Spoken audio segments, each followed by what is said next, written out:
Hello friends, welcome to software engineering channel. क्या हाल चाल है आप लोगों का। लूप्स वाले मॉड्यूल के अंदर अब हम अपनी एक लास्ट लूप की तरफ आ गए हैं और वो है do while loop. By definition ये एक अलग एक्स्ट्रा लूप है, लेकिन मेरा पर्सनल ओपिनियन इस पे हमेशा यही होता है कि this is the modified form of while loop. So आप इसको थोड़ा सा उसी के रेफरेंस में समझेंगे तो आपके लिए इसको समझने में बड़ी आसानी होगी। अब इसका जो डिफरेंस है वो ये है कि वाइल लूप में क्या होता है कि सबसे पहले आपकी कंडीशन होती है, उसको चेक किया जाता है और अगर कंडीशन ट्रू हो जाए तो बॉडी में जाया जाता है।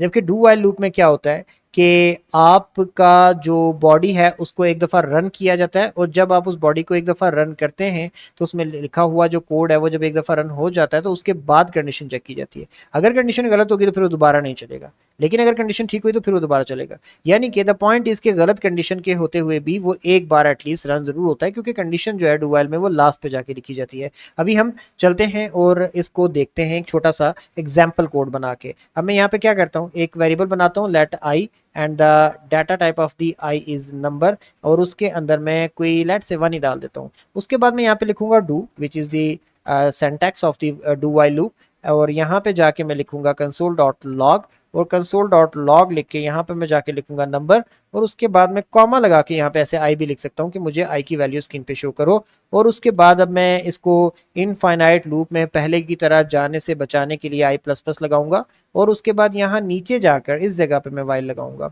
और वाइल को लगा के यहाँ पे मैं चेक कर लेता हूँ, जैसे हमने पहले चेक किया था, is less than equal to 5। और उसके बाद मैं यहाँ पे एक टर्मिनेटर भी लगाऊंगा ताकि वो अपने से नीचे वाले कोड के साथ खुद को लिंक ना करे बल्कि ऊपर ही साथ चले। अब ये देखें, यहाँ पर मैंने इस तरीके से कर लिया। अब क्या होगा कि मैंने ये कहा है कि अगर आई में पड़ी हुई वैल्यू जो है वो 1 है तो आप चलो, तो हम इसको पहले रन करके देखते हैं क्या करता है। मैं इसको रन करता हूँ तो देखें 1 2 3 4 5 हो गया। अब मैं आई में क्या डाल देता हूँ, यहाँ पे लेट से 6 डाल देता हूँ। तो अब इसके बाद मैं अपने लॉग क्लियर करता हूँ, दोबारा रन करता हूँ, देखें क्या होगा।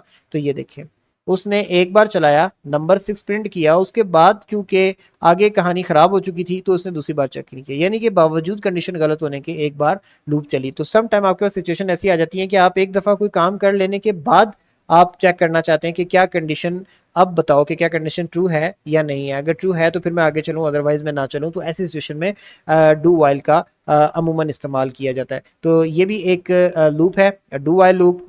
अगेन वही मेरा जो ओपिनियन था कि it is kind of modified version of या और एडवांस वर्जन ऑफ जो है वाइल लूप। तो आप उसको इस सिनेरियो में देखें या उस तरीके से। द पॉइंट इसकी ये भी एक लूप एग्जिस्ट करती है, आपको पता होना चाहिए, सिंटैक्स पता होना चाहिए।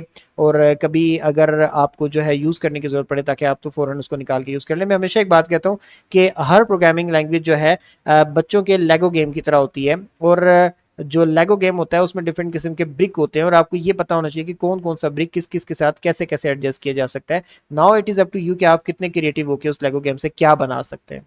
ठीक हो गया। सो आप जितनी प्रैक्टिस करेंगे, जितनी चीज़ें बनाएंगे, आपको ज़्यादा से ज़्यादा आइडियाज़ आते चले जाएंगे, और प्रॉब्लम सॉल्विंग स्किल जितनी आपकी अच्छी होगी उतना ज़्यादा आप क्रिएटिव वे में इनको जोड़ सकेंगे। बट इट इज़ लाइक कि आपका एक बैग है, हर प्रोग्रामिंग लैंग्वेज एक पूरा का पूरा बैग है, और उसमें उस बैग में डिफरेंट किस्म के टूल्स हैं। बस आपको ये पता ज़रूर होना चाहिए कि आपके पास किस किस काम के लिए क्या क्या टूल मौजूद है, ताकि आप राइट जॉब के लिए राइट टूल को बाहर निकाल के इस्तेमाल कर सकें। इसी तरीके से वाइल एक टूल था, डू वाइल एक दूसरा टूल है, फॉर एक अलग टूल है, फॉर ऑफ एक अलग टूल है। जब आपको पता होगा, सिचुएशन आएगी, वो सिनेरियो क्रिएट होगा, तो आपको खुद ही माइंड में आ जाएगा यार इस सिनेरियो के लिए मैंने वो टूल का इस्तेमाल सीखा था, तो ज़रा बैक से मैं वो टूल निकाल के यहाँ पे इम्प्लीमेंट कर देता हूँ। इसलिए आपको हर एक टूल से गुजारा जाता है और आपको उसका सिंटैक्स सिखाया जाता है, तो आपको पूरी प्रोग्रामिंग लैंग्वेज आ जाती है। फिर जितनी आप प्रैक्टिस करते हैं वो आपके माइंड में बैठती चली जाती है। सो अभी हम इस लेक्चर को यहीं पे एंड करेंगे, और अगेन इस रिक्वेस्ट के साथ एंड करेंगे कि यार प्लीज़ चैनल को सब्सक्राइब करें, वीडियोस को लाइक करके सपोर्ट प्रोवाइड करें। और अगर कोई डिस्कस करना चाहते हैं तो आप हर वीडियो के कमेंट सेक्शन में आप डिस्कस कर सकते हैं। मैं नहीं तो आपकी तरह कोई और सीखने वाला आपको आके ज़रूर रिस्पॉन्स करेगा। यूट्यूब एक कम्युनिटी की तरह काम करती है और इसका फ़ायदा उठाया करें, जस्ट बैठ के वीडियोस ना देखा करें, डिस्कशंस भी किया करें। सो दोबारा मिलते हैं नेक्स्ट वीडियो में, तब तक के लिए अल्लाह हाफिज़।